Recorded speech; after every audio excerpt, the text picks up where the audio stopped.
apa itu bahagia. Bahagia ini terkait dengan sesuatu yang tidak kelihatan, psikologis. Kalau masalah sakit jantung, diabetes, gula darah, darah tinggi, kita pergi ke dokter. Tapi kalau masalah yang terkait dengan psikologis, itu namanya ilmu nafs, ilmu pengetahuan, nafs jiwa. Maka ada psikolog yang tahu. Apa kata orang psikologi tentang bahagia? Mereka definisikan kalau bahasa Arabnya asy'uru bil itmi'nan. Rasa tenang, itulah bahagia. Jadi yang mau dicari orang dalam hidup ini adalah asy'uru bil itmi'nan, rasa tenang. Kenapa orang anak-anak muda itu kenapa dia pacaran? Kalau ditanya mau teman curhat, Ustaz, mau cari ketenangan. Kenapa orang mesti punya duit? Saya kalau punya duit ini tenang, Ustaz.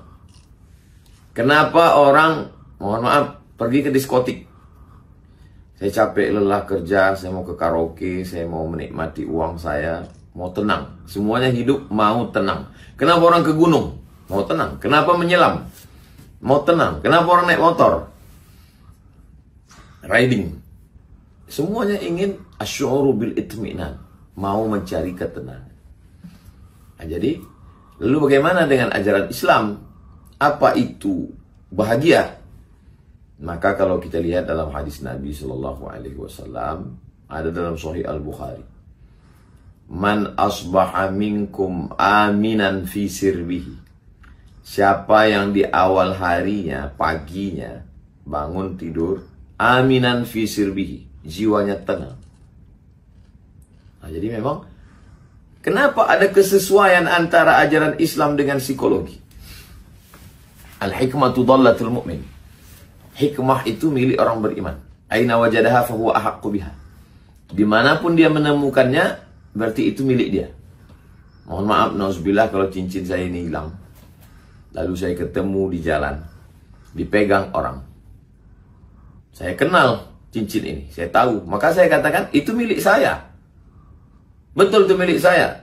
Mohon maaf Ustaz, tadi saya ketemu di jalan. Ya milik saya. Jadi hikmah itu milik orang beriman. Dimanapun dia dapati, maka dia mengamalkannya. Walaupun dipegang oleh seorang psikolog, ilmu jiwa, maka sesungguhnya itu punya kita. Maka ketenangan dalam hati. Apa yang membuat tenang? Nah, ini lagi. Setelah kita tahu bahwa bahagia itu adalah tenang, yang membuat tenang itu apa? Tidak sama semua orang. Yang satu yang membuat dia tenang itu kalau hujan.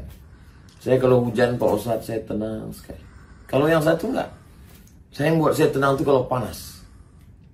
Kenapa bisa berbeda? Sama-sama manusia, kenapa yang satu kalau hujan dia tenang, yang satu kalau panas dia tenang? Ternyata yang bilang kalau hujan ini saya tenang, dia nanam kelapa sawit. Kelapa sawit kalau hujan buahnya bagus. Yang bilang kalau saya panas saya tenang, dia nanam karet. Karena kalau habis karet itu, batang karet itu dipotong, ditakik kata orang Melayu, turun hujan, habislah cair semua. Tak ada bisa besok untuk dipanen. Orang yang sama, tinggal di tanah yang sama, standar bahagianya berbeda.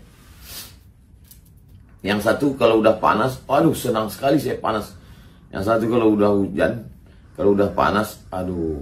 Kenapa dia senang panas? Dia jual es krim, dia jual es buah. Tapi yang satu kalau udah hujan, senang sekali dia. Karena kebetulan dia bercocok tanam. Jadi kenapa orang mendapatkan ketenangan yang berbeda? Karena motivasi yang berbeda. Karena ada background yang berbeda. Back belakang, ground, latar belakang yang berbeda. Apa yang menenangkan hati pedagang? Modal serendah-rendahnya dengan untung setinggi-tingginya. Apa yang menenangkan hati seorang arsitek? Ya, kalau yang berada di pikirannya bisa diwujudkannya secara nyata dalam bentuk kondominium, bangunan, rumah, villa, hotel.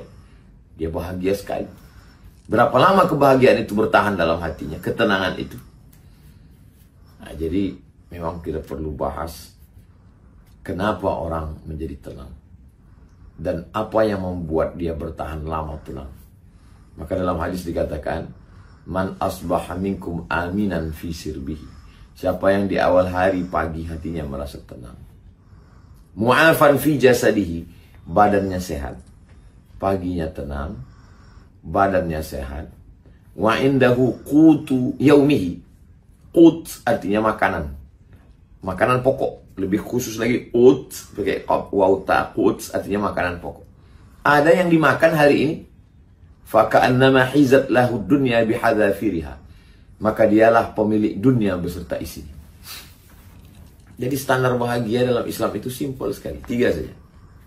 Hati tenang, badan sehat, ada yang dimakan. Maka kitalah pemilik dunia. Apa yang perlu kita pikirkan?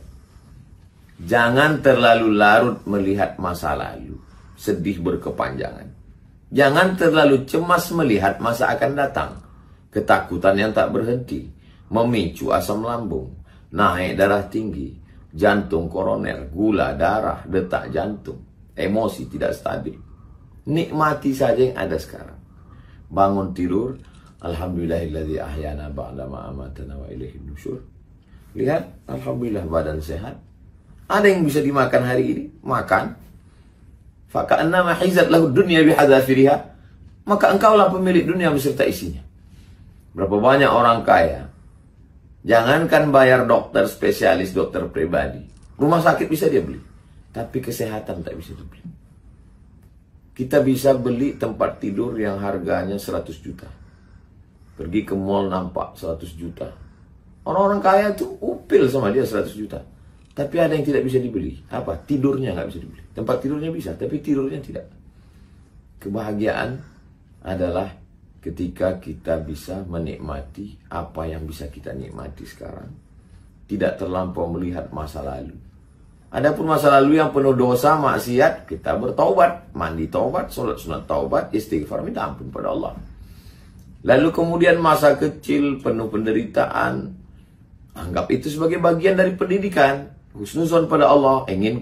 Allah ingin mental kita menjadi orang yang kuat, menjadi orang yang tegar, lebih berserah diri pada Allah, dekat kepada Allah. Adapun yang masa akan datang, berapa banyak orang sudah siapkan kos-kosan 100 pintu untuk persiapan pensiun, saking takutnya. Kenapa orang korupsi? Karena takut. Kenapa orang main proyek? Karena takut. Takut nanti nggak makan setelah pensiun, takut anak nanti tidak sekolah, takut. Pada sesuatu yang tidak mesti ditakutkan. Allah sudah menjamin, wa ma min dabbatin fil ardi illa 'Allah rizquha. Segala sesuatu ini dijamin Allah SWT rezekinya, dan kita ada usaha dan ikhtiar. Anak-anak kita ini kita sadarkan saja bahwa kamu saya sekolahkan, dikasih modal secukupnya, dikasih mata kail pancing dengan batang pancing dengan tali pancing. Ikan satu lautan itu milikmu, akan diberikan Allah Subhanahu wa taala. Jadi kita tanamkan itunya. Bukan kita siapkan, nah ini kulkas penuh untuk kamu. Dimakannya habis. Masak, habis. Tapi kita katakan, lautan beserta telur ikan beserta isinya itu semua dari Allah untuk kamu. Aku cuma bisa memberikan pancing ini saja. Kita tidak boleh juga meninggalkan mereka dalam keadaan miskin, susah, melarat. Antada'ahum 'allatan yatakaffafuna 'alan nas. Jangan tinggalkan mereka dalam keadaan miskin, susah, melarat, meminta-minta kepada manusia. Menurut hadis yang pertama ini 3 saja. Aminan fi sirbihi, hati dalam keadaan tenang. Mu'afan fi jasadihi, badan dalam keadaan sehat. Indahu qutu yaumihi, ada yang bisa dimakan. Faka'annama hizat lahu dunya bihadzafiriha. Dialah pemilik dunia beserta isinya. Dialah orang yang paling bahagia.